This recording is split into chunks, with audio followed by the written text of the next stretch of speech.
Sure.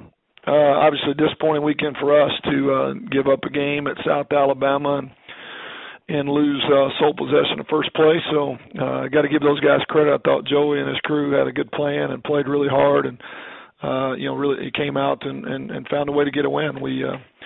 We turned the ball over way too much. They took advantage of it and found a way to get a win at home and stay alive. I know they're trying to get bowl eligible, so just a tremendous amount of credit to them and how hard they played and how well they played. So for us, we still find ourselves tied for first place. We still have plenty to play for and control our own destiny if we can just kind of regroup and refocus and find a way to win this week. So it's really that's the approach, to learn from mistakes and try to play better this week and see if we can get one in the win column, become bowl eligible, and take one step closer to another conference title.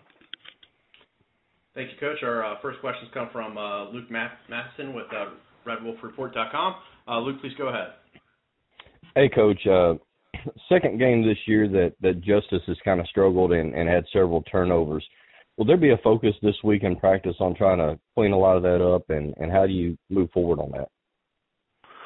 Well, a lot of those are out of Justice's control. We had balls that bounced off of wideouts that floated up in the air and were picked off, and we had a sack or had him getting hit when the ball was coming out, and protection broke down. So we work out on every day. He's not a guy that typically turns the ball over, as you've seen.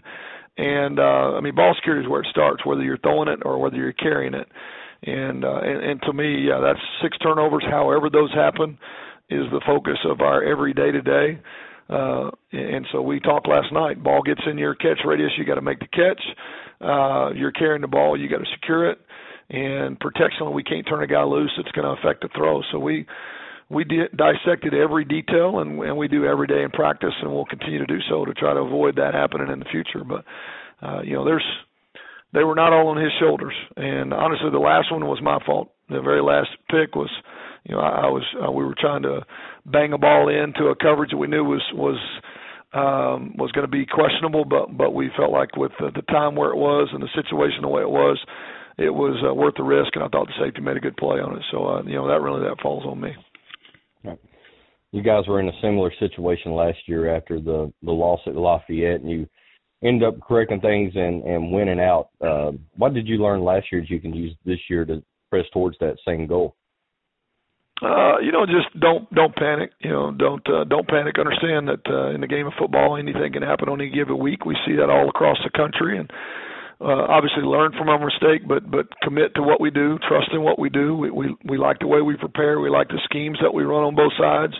And even though a game didn't go the way we wanted, don't panic and change. Get back to the basics. Get back to the fundamentals. Go out and play as clean as you can and try to affect the game that way. And so it's what we did a year ago. It's what we're doing now. We're going to be really detailed and focused on doing things the way we know to do them, the way that it's won games and won championships in the past, and pull together as a family and as a unit and play the best we can and hope that that's good enough to win another title. Do you have an injury update on JP? I know he got hurt and a couple others as well. Yeah. Based off yesterday, we should be pretty good. Everybody got through their workouts and running programs and look to be bumps and bruises, but not significant. I would think that we should be back to 100% by game time. Now we'll have to evaluate that as the week goes, but we looked better last night than expected. All right, Coach, appreciate it. Sure. All right, thank you, Luke, and thank you, Coach. That's all the questions we have for you today. We do appreciate your time. Thanks.